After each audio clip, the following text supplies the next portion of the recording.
Hello everyone, in this Unity tutorial I'll show you how to make a simple system to pick up and throw objects. So as you can see, I have some test objects in the scene, like an axe, these two cubes, and these two cubes.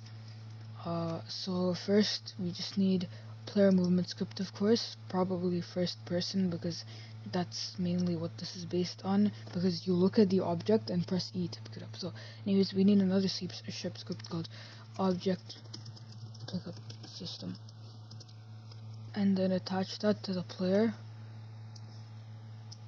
and open it up in Visual Studio. So the first thing we need is just in the update function, we need a private void, we need a void pickup. So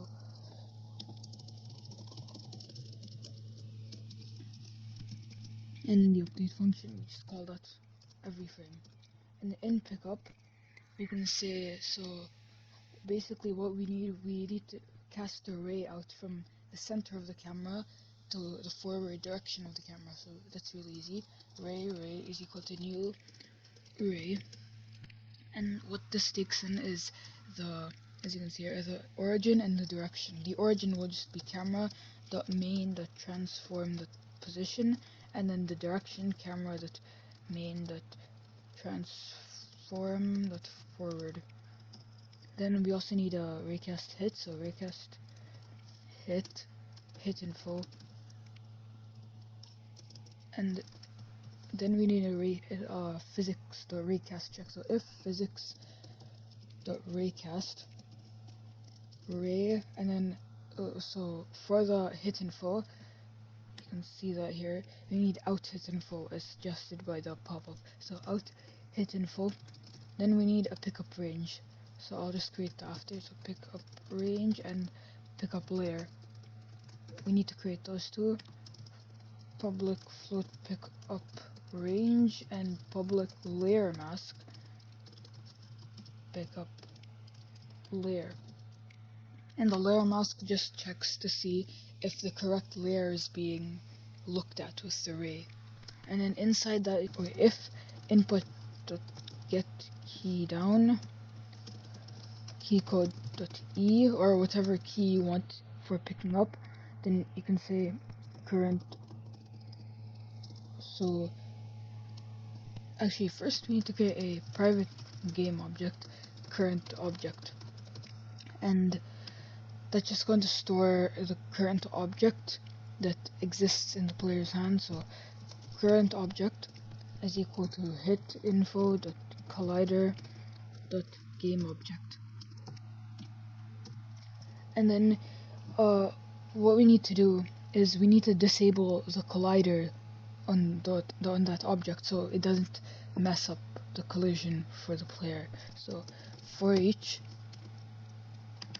collider in the current object dot GetComponents collider, and that's just the general use of collider for all types of colliders. It doesn't matter which type in this. So anyways, we can say collider dot enabled is equal to false.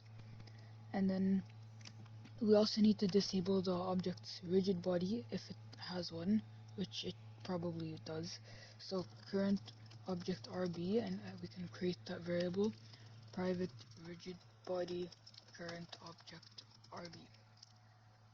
Okay, so anyways, current object RB is equal to current object dot get component rigid body. And then we need to do a few things.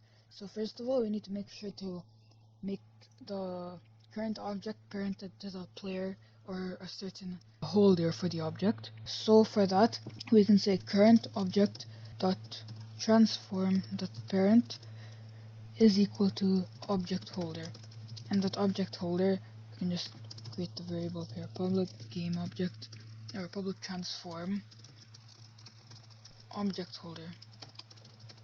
And then we need to say current object dot transform the local position is equal to vector 3.0, and by the way, vector 3.0 is just a short way of writing new vector 3 0 0 0. Okay, and then we also need to make the rotation 0. So current object dot transform dot local Euler angles is equal to vector 3.0. At the very end, we need to say current object rb dot is kinematic is equal to true. And the reason we can't just turn off gravity is because I tried this before.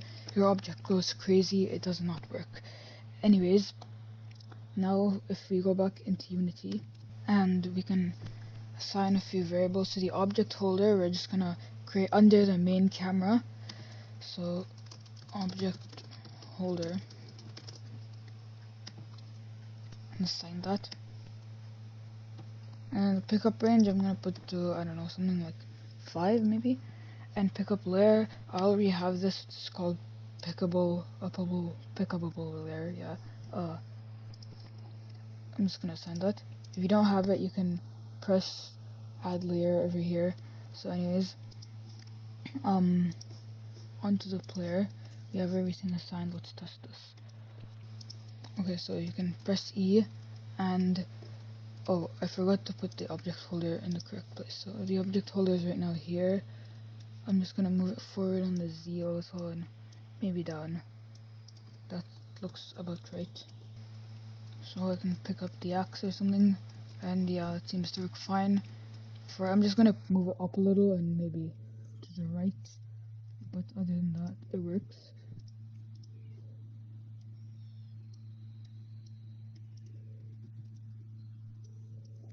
Okay, so now we can make sure that you can't pick up multiple objects. So at the start of the pickup function, we can just say if current object is not equal to null, then return.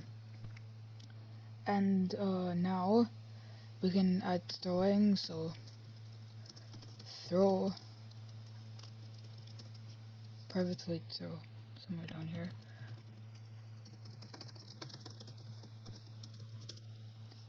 And in this, you can just say if the current object is equal to null. This time, if you're not holding anything, you have to return, because you have to be holding something to throw something.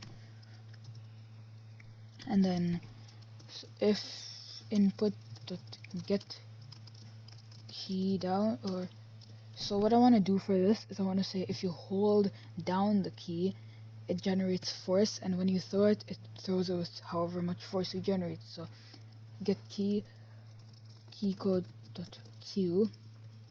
Okay, so we're gonna make a current throw force variable.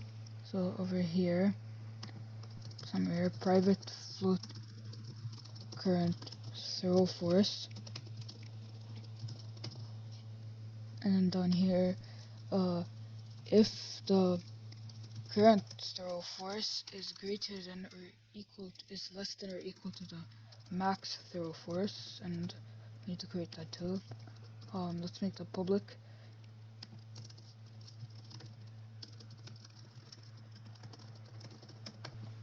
And down here, so if the current throw force is less than or equal to the max throw force, then the current throw force plus equals the throw force increase speed times time dot delta time, and we also need to create that. Public float throw force increase speed. So something like that would work. Throw force increase speed, and you need to times that you need to multiply it by delta time. And then you can also say down here after all of that, if the current throw force is greater than the max throw force, the current throw force is equal to max throw force. So like it's kind of clamped there. And then if input get key up this time, key code.q, or whatever again for throwing we want. So if you release the q key this time, the current object dot transform dot parent is equal to null, so you're unparenting it from the player or the object holder, and then the current object rb.isKinematic is equal to false. And basically what we're doing here, I can't spell. Okay, basically what we're doing here is we're reversing all these changes we made here. So instead of doing is true here, we do is false. And for every collider, we can just copy this actually.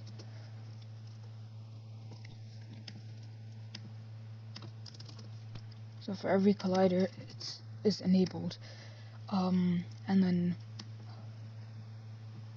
for this part, we don't really need to do anything because we're not trying to reset its position. But that makes sense now. Do we need to do anything else? Oh yeah, we need to say current object is equal to null and RB is also equal to null. And then the current throw force, we reset it to a 0. You can just say current object RB.add force. Current object dot transform dot forward, and that's just going to be multiplied by the current throw force, and it's going to be force mode dot impulse. And now let's test it. So we can pick this up and hold down Q and throw it. Yeah, that works. And you can hold on Q for like a second, or you can hold it for a while. And then there's this massive cube that has a mass of 6.5 by the way in the rigid body, and you can't throw it as much as you can even if you hold on Q for quite a bit of time.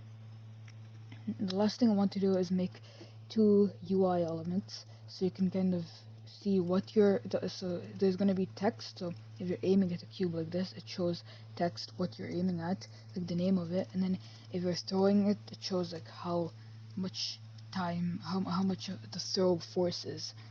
So let's make the text first. I'm gonna say UI text mesh pro, or you can just do text, but I prefer text mesh pro. And it's gonna give you a pop-up, but I already have it installed, so it's just gonna say, would you like to import text mesh pro utilities or something like that, and then just press OK. You don't need to do extras, but if you want. Anyways, over here I'm just gonna call this, I don't know, pick up text or something. Yeah. I'm gonna center it somewhere here.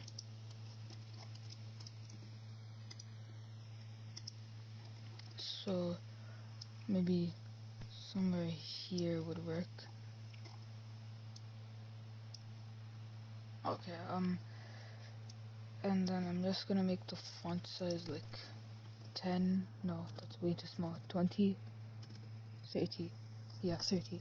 I'm gonna center this. And now, is that all? I think that's all. Back in here, if you're using the regular thing, you can say using Unity engine.ui, but if you're using Text Mesh Pro, say using Unity or using TM Pro. And then over here somewhere, I say public Text Mesh Pro UGUI and call it pickup text. And then if you're using Unity engine.ui, if you're using a typical thing, you can just say using Unity engine.ui, and you can say public text instead. We're gonna use either way. We're gonna use Unity engine.ui for the throw bar later, so I'm gonna keep that. So, anyways, pick up text, and then down here you can say pick up text dot text is equal to hit info dot collider dot game object dot name, and then first of all, actually, I'm gonna make sure that if you're not looking at an object, it like disables the text. So pick up text dot game object dot enable or dot set active false in the start function, And then if you're looking at it down here in the raycast function, you can set that to true. And then down here we can say else after the raycast over here. So if you're not looking at it from the raycast, pick up game, or you can just copy and paste that from here, and we can set it to false. And the pickup text, the text is equal to just nothing. And now that should work. So if you go to the player and assign this text DMP, I'm gonna rename that to pickup text, and then play. So if we hover over this thing, very nice.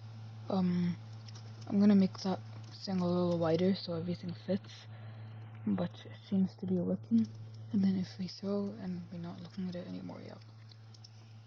And I'm gonna make a few adjustments to that. To pick up text, the font, I'm gonna make it 20, and I'm gonna make this wider. Hold on, oh wait, press this and hold on, how do you do it?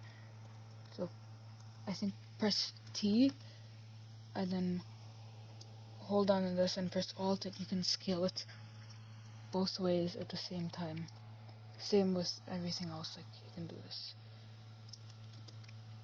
Anyways, now I'm gonna create a slider for how much power of storing you have. So I'm gonna create a slider for that. And first off, I'm gonna go down here and change interactable to false. The handle slide area, I'm gonna delete that. And for the fill, I'm gonna change that from UI sprite to none, so it's square. And same with background. And I'm gonna change the background's color to black, and like maybe the alpha so it's a little transparent. And in the fill object, I'm just gonna change the color to a nice shade of blue. I think that works pretty well. But there's one problem. If you go all the way, you can see them like completely go there. So in the background, I'm just gonna scale this down just a bit. Okay. Back in the code, we can use this now using Unity Engine.ui, and we can say public slider, public capital S slider, throw bar, and then in the start we can also say throw bar dot game object dot set active false. And down here in the throw function, in this place, you can say throw bar dot value is equal to current throw force. And we need to make sure we set this active. Throw bar dot game object dot set active true. Anyways, down here, when you get the key code dot up, it should disable this somewhere down here. So throw bar dot game object dot set active false, and the throw bar dot value is equal to 0. In the start function, we just need to set the max value. So throw bar dot max value is equal to the max throw force. Okay, over here, if we go back to the player and rechange our value to, yeah, okay, so 20 for the throw force increase, and now it should work. And press play, and perfect. It works very well. I actually really like this. So I think that this is a complete file system. It works very well. You can tweak it pretty much any way you want. if there's any suggestions you have for me to improve this. Wait, what? This is physics. This is very nice physics. Wow, interesting. So if you have any concerns or whatever in the comments, you can leave them there. If you have any questions, I'll answer them. Thanks for watching.